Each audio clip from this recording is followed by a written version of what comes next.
प्रेम से बोले उमापति महादेव की जय। मैं अपने सच्चे हृदय से, शुद्ध वाणी से, जिसमें सृष्टि संसार का रचना करने वाला का स्थान है, जगत जननी माँ काली के चरणों में प्रणाम करता हूँ। और उसके बाद फिर लव सत्संग शुरू करेंगे। उसके दौरान मनुष्य जीवन का क्या उद्देश्य है, सूर्योदय से पहले चिड़िया क्यों जग जाता, अपने बच्चों को क्यों जगा देता, नहीं उनको स्कूल जाना है, नहीं कोई काम पर जाना, नहीं ऑफिस जाना, फिर भी सूर्योदय से पहले चिड़िया अपने बच्चों को जगा देते और खुद भी जग जाते। लेकिन हम 8 बजे जगते हैं, फिर बीमारी आती है, परेशानी आती है, फिर हम भाग में लगाते हैं, इधर डाली लगाते हैं, उधर दौड़ भाग करते हैं। तो सत्संग के माध्यम से ये छोटी छोटी चर्चा हम करेंगे। ये सत्संग का क्या मतलब होता है? सत्संग की आधी घड़ी सुमरन बरस 50, बरखा बरखे एक घड़ी, अरठ चाले 12 मास। सत्संग की आधी घड़ी पूजा पाठ का 50 साल बराबर होता है। बरसात 1 घंटा बरस जाएगा, पूरे नदी तालाब कुआं जितने जीव जंतु प्यासे है उसको तृप्त कर देगा। अरठ में कुआं होता है, सालों भर चलेगा, उसको क्षमता नहीं है। इसलिए खुद भी सत्संग में जाइए, अपने बच्चों को सत्संग में ले जाइए, पड़ोसी को सत्संग में ले जाइए। और हमारे पास दुनिया का सबसे बड़ा ग्रंथ श्रीमद् भगवद गीता का 18 अध्याय है, 700 श्लोक है। सारे समस्याओं का निदान हमारी इस गीता में, हमारे वेद शास्त्रों में सारे दुखों और समस्याओं का निदान पूर्ण रूप से संभव है। इसको पश्चात वैज्ञानिक भी मान चुके हैं।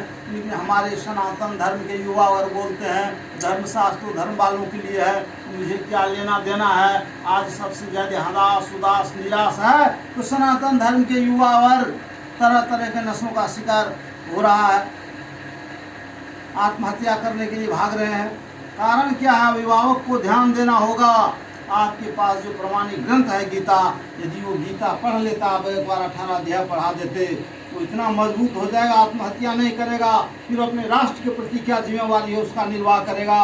माता पिता गुरुदेव और समाज के चरणों में चारों धाम कैसे है वो समझ में आएगा उनको। फिर उसका अकाल मृत्यु भी नहीं होगा, वो 100 साल तक जिंदा रहेंगे। साठा हो तब पाठा। जब देश चल रहा है तो भारत के संविधान में 34,735 कानून है। मर्डर करते आजीवन कारावास और फांसी होती है, चोरी करते हैं तो पुलिस पकड़ के ले जाती है। जिस ईश्वर ने, जिस वाहेगुरु ने, जिस दीनदयाल ने इतने बड़े संसार बनाए, 84 लाख जोनी का कानून की किताब हम लोगों को नहीं दे गए।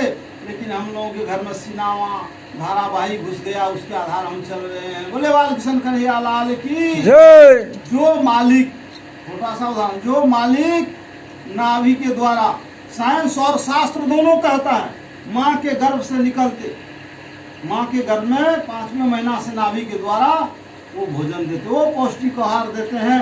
जब हम माँ के गर्भ से बाहर निकलते 9 महीना के बाद, फिर संसार में जब आते हैं, दुश्मन भी चैलेंज करता, देखते तुमने कितने माँ का दूध किया। जब हम निकम्मा हुआ करते थे, नहीं कोई रोजगार था, फिर उस टाइम आपको माँ के गर्भ में जो मालिक भोजन दिया, फिर बड़े होने के बाद आपको भूखा रहने देंगे, फिर आपको हॉस्पिटल जाने देंगे। वो 9 महीना आप बीमार नहीं हुए तो, बशर्ते आप बार बार हॉस्पिटल जा रहे हैं, बाईपास सर्जरी हो रहा है, 100 साल से पहले घर में मृत्यु हो रही है, रोजगार नहीं है, रसोई का मतलब रष्ट पकता हुआ 4 समय का भोजन नहीं है आपको, 3 टाइम का। इसका मतलब क्या है? आप ईश्वर के बनाए रास्ते को छोड़ दिए हैं। अरे गर्व वाले वादे को भूल जाओगे, वो प्यारे चैन नहीं पाओगे। अब गर्व वाले वादे क्या करके आए भूल जाओ? गर्व में पल पल वादा किए। 28 प्रकार के नर्क का वर्णन है, तिहाड़ जेल का वर्णन आता है। उसमें जन्म मृत्यु जब होता, माँ के गर्भ में जब हम 9 महीना पल रहे होते हैं जल में, तो बड़ा कष्ट का समय होता है। उस समय भगवान से प्रार्थना करते हैं, बिलखते हैं, चिल्लाते हैं, प्रभु इस बार निकालिए, अब की बार आप नहीं भूलेंगे, आपका नाम लेंगे। भगवान बोला मनुष्य तुम बड़े मतलबी होगे, जाने के बाद तुम भूल जाओगे। चिड़िया भी सुबह की हमारे का हार्दिक अभिनंदन बंदन स्वागत करता है, वो गर्व वाले वादे का निर्वाह करता, तुम नहीं करोगे। लेकिन हम लोग जल में पड़ रहे होते थे, तो वरुण देवता से हम लोगों का कष्ट देखा नहीं जाता।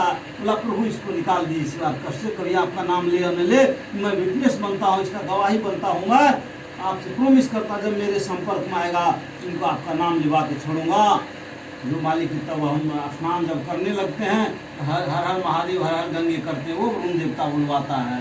तो मालिक के बनाए रास्ते से मत हटिए और गीता पढ़िए। गीता में सारे समस्याओं का निदान है। आपको क्या चाहिए? कल 18 अध्याय का 5 श्लोक आप पढ़ते हैं, 100 यज्ञ का फल देता। कलयुग जैसा युग नहीं, कलयुग केवल नाम आधारा, हे कलयुग केवल नाम आधारा, सुमर सुमर नर उतरहि पारा। इसी बात को गुरु नानक देव जी गुरु ग्रंथ साहब में किस तरह से बखान करते। अरे दुख हरणी भय नाशिनी कली महरि को नाम, निस दिन नानका जो सुमरे सफल होए सब काम। हे नाम खुमारी नानका चढ़ी रहे दिन रात। प्रभु के नाम का बुखार आपको चढ़े। अर्जुन के रोम रोम से हे कृष्ण निकलता था, हे कृष्ण हे कृष्ण। तो हमारे रोम रोम से तो निकलने से रहा, लेकिन मुख से तो निकालिए, लेकिन निकलेगा नहीं। हे कृष्ण हे राम। कलयुग में 1 करोड़ जाप करते हैं तो तन शुद्ध हो जाता है, 2 करोड़ जाप करते हैं धन स्थान शुद्ध हो जाएगा, 3 करोड़ जाप करते हैं तो पुत्र स्थान शुद्ध हो जाता है, 4 करोड़ जाप करेंगे तो उसमें स्थान शुद्ध हो जाता है और आपके पूरे शरीर में बुलेट प्रूफ लग जाता है। और 10 करोड़ जाप करेंगे तो देवस्थान शुभ हो जाता है। रामकृष्ण परमहंस की तरह माँ काली का भातों से भोजन करवाने लग जाएंगे। तुकाराम महाराज की तरह जिंदे में आपको विमान आ जाएगा। गीता के एक अध्ययनता में आज 3रा अध्याय शुरू करेंगे गीता का। पितर दोष निवारण के लिए जिस घर में अकाल मृत्यु हो रहा हो, रोजगार नहीं हो, भोजन स्वादिष्ट नहीं बन रहा हो, केस मुकदमा लगा हुआ हो, वहाँ पितर का जो क्रियाक्रम आप ठीक नहीं किए, पितर दोष लगा हुआ है, उससे छुटकारा पाने के लिए आपके पास गीता में 3रा और 7वां अध्याय है, ये पढ़ लीजिए। उनके नाम से आपके घर का अकाल मृत्यु पितर दोष सब बंद होगा। बोले बालकृष्ण कन्हैया लाल की जय। उमापति महादेव की जय।